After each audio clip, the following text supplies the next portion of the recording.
हम लोग कक्षा 10 की गणित को लगा रहे हैं। आपका अध्याय 2 चल रहा है। बहुपद नाम है इसका, प्रश्नावली 2.2 है। क्वेश्चन नंबर 2 का तीसरा सवाल हम लोग लगाएंगे। हम लोग सबसे पहले क्वेश्चन को पढ़ते हैं।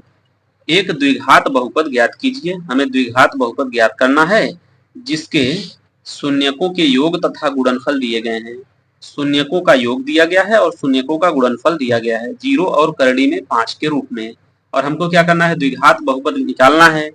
तो हम निकालते हैं द्विघात बहुपद। देखिए द्विघात बहुपद हमारा किस रूप का होता है, ax² plus bx plus c, यही हमारा द्विघात बहुपद होता है, इसी के रूप का है।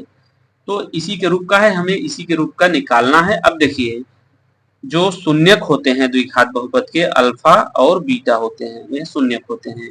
और शून्यकों का योग जो होता है हमारे पास, यानी कि यह क्या है, शून्यक है, यह क्या है, शून्यक है। अल्फा और बीटा से हम शून्यकों को दर्शाते हैं। और अल्फा प्लस बीटा बराबर होता है -b/a, यह हमारा होता है, यह हमारा फार्मूला है। और अल्फा इंटू बीटा बराबर होता है c/a, ये दोनों हमारे।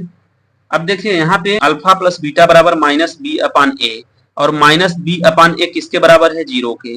तो ऐसे -b/a बराबर 0, यह क्या है, हमारा समीकरण 1 है। ठीक, हमारा समीकरण 1 है। और हमारा अल्फा इंटू बीटा c/a, तो c/a जो है हमारा कितना है, करड़ी में 5 के बराबर है, करड़ी में 5 के बराबर है, यह हमारा क्या है, समीकरण 2 है। ठीक, अब जब समीकरण 1 और 2 को अब हम हल करेंगे, तो देखिए जब समीकरण 1 से पहले हम यहां लिख देते हैं, समीकरण 1 से करेंगे तो -b, अगर हम इसका a का इसके साथ गुणा कर देंगे तो -b बराबर क्या आ जाएगा, 0। और अगर हम माइनस से भी 0 को भाग दे देंगे तो यहां से निकल के आ जाएगा हमारे पास, कितना निकल के आ जाएगा, b का मान, b बराबर 0, b का मान 0 निकल के आ गया। अब देखिए b का मान 0 निकल के आ गया, चलिए यह तो हो गया b का मान। अब समीकरण 2 से, चूंकि कुछ c और a का मान समीकरण 2 में c/a है, तो यहाँ पे हमें b के मान की जरूरत यहाँ पे नहीं है, अभी जरूरत पड़ेगी लेकिन यहाँ पे फिलहाल नहीं है। जब यहाँ पे नहीं है तो हम यहाँ कहेंगे समीकरण 2 से, समीकरण 2 से। अब समीकरण 2 को लेंगे तो समीकरण 2 क्या है, c/a बराबर करड़ी में 5। तो अगर अब हम यहाँ पे देखेंगे, इसको सॉल्व करेंगे तो क्या हो जाएगा, हमारा c बराबर क्या हो जाएगा, c बराबर गुणा कर देंगे a का इसके साथ, तो हमारा हो जाएगा c बराबर करड़ी में 5a। अब देखिए यहाँ पर हमें a बराबर 1 निकलेगा, क्योंकि c का गुणनफल यानी c का गुणांक जो है 1 यहाँ छिपा हुआ है। तो हमारा यहाँ पे हो जाएगा a बराबर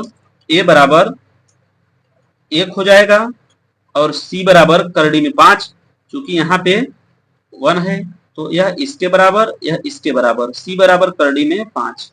तो अब देख रहे हैं यहाँ पे a, b और c तीनों का मान निकल के आ गया, तीनों का मान निकल के आ गया। a बराबर 1, b बराबर 0 और c बराबर करड़ी में 5। a b c का मान निकल के आ गया, और a b c का मान जब हमारे पास हो गया तो हमारा जो यह होता है द्विघात बहुपद का स्वरूप ax² plus bx plus c के रूप का, तो इसी में हम a b और c के मान को हम क्या कर देंगे, रख देंगे। a b और c के मान को हम लोग रख देंगे। तो आइए रखते हैं a b और c के मान को। a की जगह पे 1 को रखेंगे तो क्या हो जाएगा, x², और b हमारा 0 है तो हम यहाँ पे 0 और जैसे ही x के साथ गुणा करेंगे, तो चलिए अभी हम एक स्टेप में और ले लेते हैं। c की जगह पे क्या है, करड़ी में 5 है। अब देखिए x², ये वाला आपका पूरा का पूरा 0 हो जाएगा, तो 0 हो गया तो खत्म हो गया। यह आपका पूरा 0 के साथ x का जब गुणा होगा तो 0 हो जाएगा, प्लस करड़ी में 5। अब 0 खत्म ही हो गया, 0 की कोई वैल्यू नहीं है, x² प्लस करड़ी में 5। तो हमारा यही क्या हो गया, द्विघात बहुपद निकल के आ गया जो हमको निकालना था, यही हमारा आंसर हो जाएगा। तो उम्मीद करते हैं यह सवाल अच्छे से आप लोगों को समझ में आया होगा। वीडियो को ज्यादा से ज्यादा लाइक करें, चैनल को सब्सक्राइब करें। मिलते हैं नेक्स्ट वीडियो में, टेक केयर, बाय।